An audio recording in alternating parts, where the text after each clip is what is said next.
Américain Kobe Bryant est donc mort ce dimanche dans un accident d'hélicoptère en Californie. Le drame s'est produit près de Calabasas, à une soixantaine de kilomètres de Los Angeles.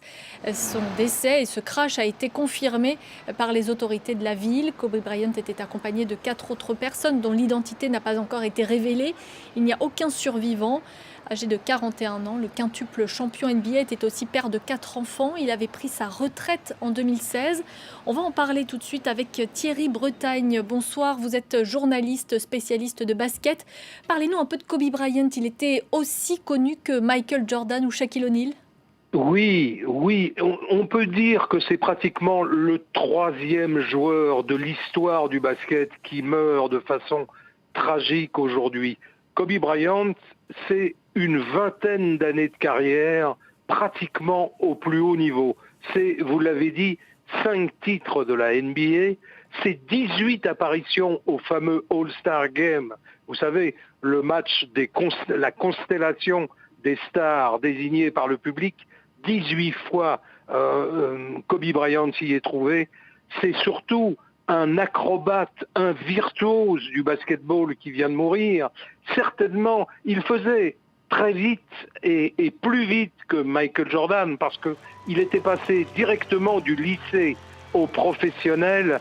Il réalisait des acrobaties en l'air, mais aussi de loin. C'était un tireur magnifique. Il était pratiquement plus complet que Michael Jordan, plus vite.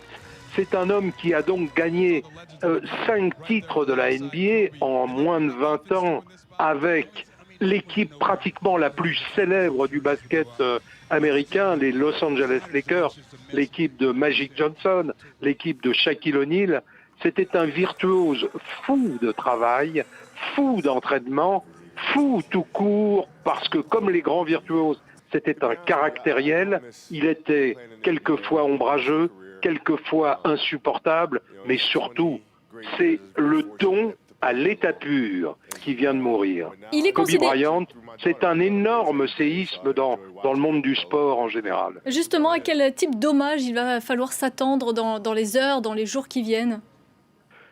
Ça va être considérable. La NBA vient de perdre, avec David Stern, le commissionnaire mythique qui a mondialisé le basket, qui a permis, par exemple, à la NBA de venir disputer des matchs à Paris, pas plus tard qu'avant-hier, et se produire dans le monde entier. Mais ça va être un événement considérable qui va traverser les États-Unis et le monde entier, parce que Kobe Bryant fait partie de ces joueurs mondialisés. C'est-à-dire qu'à partir de 1990, les grands basketteurs américains sont connus du monde entier. Ils vont en 92 à Barcelone, évidemment, Kobe n'y est pas. Il est lycéen à ce moment-là. Il va devenir un professionnel extrêmement précoce. On a jugé d'ailleurs qu'il était un peu trop précoce. Il n'a pas eu le temps de mûrir, Kobe Bryant. Il est arrivé dans ce monde qui est un peu un monde féroce, avec des égos surdimensionnés, et il a fait partie de la mondialisation du basket. Le premier a été Michael Jordan, mais Kobe Bryant, à l'égal de Shaquille O'Neal, à l'égal certainement de LeBron James en ce moment, est une vedette planétaire. Il est connu dans le monde entier. Il est considéré comme un infatigable travailleur. Est-ce que c'est ça aussi qui a participé de sa popularité?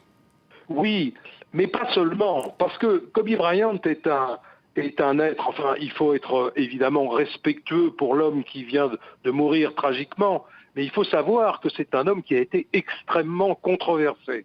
D'abord parce que son caractère était insupportable, c'est un joueur qui frôle en permanence, si vous voulez, l'excellence, les sommets sportifs, et qui est dur envers lui-même. Il s'entraînait plus que les autres, mais dur aussi à l'égard de ses adversaires et même de ses partenaires. Avec Shaquille O'Neal, il y a eu l'énorme Shaquille O'Neal, 2,16 m, 160 kg. Il y a eu un duo formidable, ils ont gagné des titres ensemble, et puis ils se sont détestés. Et Kobe Bryant a eu lui aussi des problèmes de mœurs. Il faut rappeler qu'en 2003-2004, alors qu'il se soigne dans un hôtel du Colorado, une femme l'attaque en justice et l'accuse de viol. Il s'est remis de cette affaire, il l'a exposée devant les médias, il a cherché le pardon du public, de sa famille et de sa femme, de sa compagne, mais c'était un homme qui était un homme très très compliqué à vivre, mais qui curieusement, à partir de 40 ans, est devenu quelqu'un d'abordable, d'ouvert. Il parlait très peu, Kobe Bryant. Il était d'abord pas très très sûr de lui sur le plan verbal. C'était un gamin parmi dans cette jungle du basket américain. C'était un gamin de 17 ans qui est passé, je vous le répète, directement du lycée au monde professionnel. Et il n'a pas eu le sas des collèges américains, des universités américaines, ce qui avait été le cas de Michael Jordan ou de Shaquille O'Neal ou même de Magic Johnson à son époque. Donc c'est un enfant prodige, Kobe Bryant. Un enfant prodige discuté, un enfant prodige adulé et surtout une vedette, si vous voulez, enfin plus qu'une vedette, une star des acrobaties aériennes en basketball. Il faut savoir qu'il a marqué 81 points lors d'un match contre les Toronto Raptors il y a environ une dizaine d'années, et en deuxième mi-temps, il a marqué 55 points à lui tout seul, plus que les 5 joueurs qui lui étaient opposés sur le terrain. Seul un homme a fait mieux, Wilt Chamberlain, en 1962, mais il avait marqué 100 points avec des comparses un petit peu dans son équipe et dans l'équipe d'en face, alors que la performance de Kobe Bryant, 81 points en 48 minutes de match, est une performance individuellement exceptionnelle. Merci beaucoup Thierry Bretagne pour nous avoir présenté si bien Kobe Bryant et nous avoir fait un peu un état des lieux de sa carrière et de sa vie.